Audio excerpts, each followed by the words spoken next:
So we're here to give you an update on the fire here in Millcreek at this apartment complex. What we can share with you is that we have upwards of 40 to 50 people that have been permanently displaced due to the loss of these two apartment structures behind us. Both of those structures have been evaluated by a building inspector from Millcreek, and they have deemed those buildings are uninhabitable. So we're setting up a protection zone around them to keep people out, whether it's fire personnel or residents. They cannot regain access to these apartments, and hence everything in those are considered a total loss. Currently right now, in an effort to help these residents that have lost everything, donations are being currently accepted at Millcreek City Hall at 1330 East Chambers Avenue, which is 3250 South. Donation times are currently from 11 to 9 today and tomorrow, and then all next week from 8 a.m. to 9 a.m. You can just drive on in and drop those off. They'll take clothing, hygiene products, and household goods. You guys have any questions? Yes. Is there any more details on how it got started yesterday? What information are you able to share on that? Exactly what we shared yesterday, that there was some yard maintenance that was going on right there. A lawnmower hit a rock, sparked the fire, and with the conditions and the high winds, that fire spread rather quickly and into the apartment complex. And do we know who was doing the lawn maintenance? I can't speak specifically to that. I believe that information has already been distributed, but I don't want to misquote. Mm-hmm. What's going on right now? That's a really good question. Let's take a look. Right now, I believe that the fencing company is they're putting up that protective barrier right now. We have fire personnel that are on scene that are going to continue to monitor the situation, and if they have any type of flare-ups or hot spots that present, then they're going to address those issues. We'll continue to have fire personnel on scene throughout the remainder of today and all day tomorrow, because we have two different incidents. We have the field fire on the backside, and we have a team that's back there mitigating those issues with the vegetation and the trees that have been burned, and then also that with the structure. So we'll have fire personnel on scene for at least the foreseeable future. And the other two buildings that had their utilities shut off and were evacuated, were they able to move back? They're able to go back into their units at 3 p.m. this afternoon. There is one unit that doesn't have access to gas. They will have that gas through Enbridge available to them on Monday, but both complexes do have electricity. Go ahead. Has it been verified that the lawnmower is the reason that the fire started? 100%. Any update on damage totals? No idea right now. Is there any update when this is going to open back up for residents to get in? 3 o'clock. The unaffected buildings, those residents can return to their units at 3 p.m. Can you just talk about more of what you saw yesterday? Have you ever seen anything like this in your career before? I haven't seen anything like this.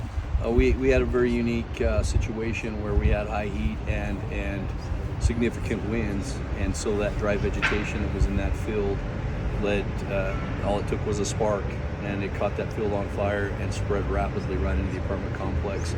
The thing that was frightening about it was how quickly it got up into the rafters and lit the roof on fire, and that evacuation process, it's a miracle that none of those residents were injured or even hurt more significantly than what we experienced. Yesterday we had 4 firefighters that sustained injuries on the scene, but no residents sustained any injuries in that evacuation process.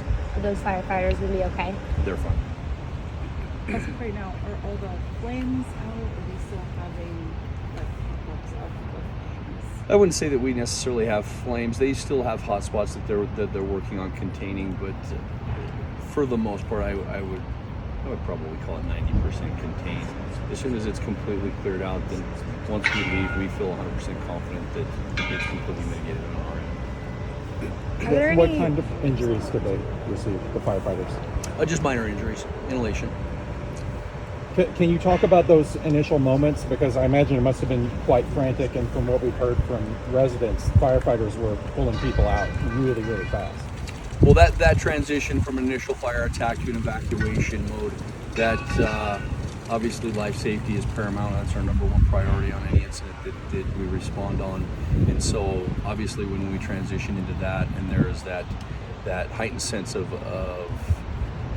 action, call to action to get those people evacuated, knowing that we have two different units, 12 each unit, and being thorough in our evacuation process. It's pretty easy when we're able to knock on a door and make contact with the resident that's there. Our bigger concern is when we knock on the door and we don't have somebody that answers the door that can verify to us, yes, we have 3 occupants in the house, we are all out. Those units tend to be a little bit more problematic and take a little bit more of a thorough search to ensure that we have everybody out of those units. But as you can imagine, it was all hands on deck moment to make sure that everybody was out safely.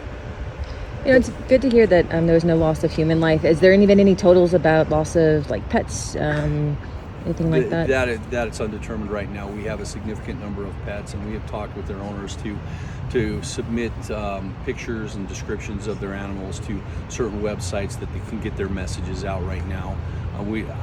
To be honest with you, I don't feel confident that we're going to get a large number of those pets recovered, but we are. Obviously, they're taking the necessary steps in hopes that their loved one will return. Are there any like rules or safety guidelines for mowing and like high temperatures? It seems like it was so easy for it to cause a spark.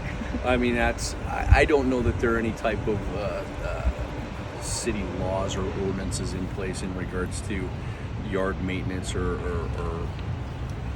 anything associated with that with high heat. I mean, I think it's probably more or less a common sense type of an approach. I don't know that I wouldn't have been mowing yesterday, but I'm a mow my lawn early in the morning or late in the evening because I don't like to mow it in the heat of the day. So I mean, you would probably have to speak with that individual more specifically, or the company that was doing that yard care. Do we know if that individual called 911? It was that individual. It was, okay. Yeah, 100%. Yeah, great job. I mean, he recognized quickly that there was a fire, and obviously it was spreading quickly, and so it could have been significantly worse had that individual not initiated 911 and got fire crews there quickly. The speed at which that fire spread, I could almost definitively say there would have been a loss of life at those apartment structures for sure. I imagine most people haven't been through an evacuation, may not know what it's like. Can you just kind of walk through how that works? I mean, obviously they bang on the door. If nobody comes, do they try to make entrance to see if there's anyone in there? How does that work? we do. Excuse me. We do make entry into those units. We want to ensure, until we can confirm that the unit is empty, we're going to do everything in our power to ensure that it is. And so that those units that we didn't get a response right away, we did make entry into those. I mean, we have a variety of different ways that we can gain access into those units, and we cleared the structure, and then we moved on to the next one. So it was as thorough and efficient of a process as we can conduct. How fast did that go? I couldn't even tell you. I wasn't on scene to witness it. I would assume that it was significantly fast.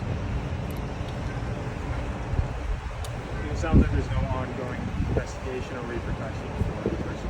Well, I can't speak to the repercussions. I know that the investigations have been completed by the ATF and by Unified Fire Authority's arson investigators. That report has been completed on their end. They're looking at finalizing that documentation and submitting that report. But when we're talking the legal side of it, I can't speak to that. Did you have to move cars out? I know there were a lot of cars on fire back there. Did you just leave them? Is that another fire hazard? How does that work? Well, it's kind of an interesting thing. We're going to look at the size and scope of the thing, and we are going to obviously protect the biggest structures initially, right? And so we'll work in that respect. We're going to work inside out. Not that we're not trying to put the fire out of the cars, right? But we have a bunch of competing priorities at that time. So to say that we need to put out the fire on this car versus the building, I think we're going to focus our attention on the building. But you were also trying to keep a perimeter because there's a lot of houses around here, and it could have spread a lot. Right? Absolutely. One of the things that we're doing when we're initiating a fire attack is we're taking into account exposures. Exposures are a big thing, especially when we have a tight community like this and those other those older apartments so tightly packed, the last thing we want to do is for it to be a 2 building fire that extends into 4, into 6, into 8. And you know, high heat and close proximity like this, it very well could happen. Now it didn't, but that's part of those tactics that we utilize in regards to stabilizing that incident. We want to ensure that those exposures are taken care of, as well as the direct fire attack on that property. Do we miss anything? Anything else you'd like to add? Hydrate. It is hot. I had a question real quick. So the embers, did they catch that on fire over there on the west side? I would have to think the answer is yes. I can't speak definitively to that, but I know that there was some fire suppression that went on east of this structure. We'll make the assumption that it was associated with this.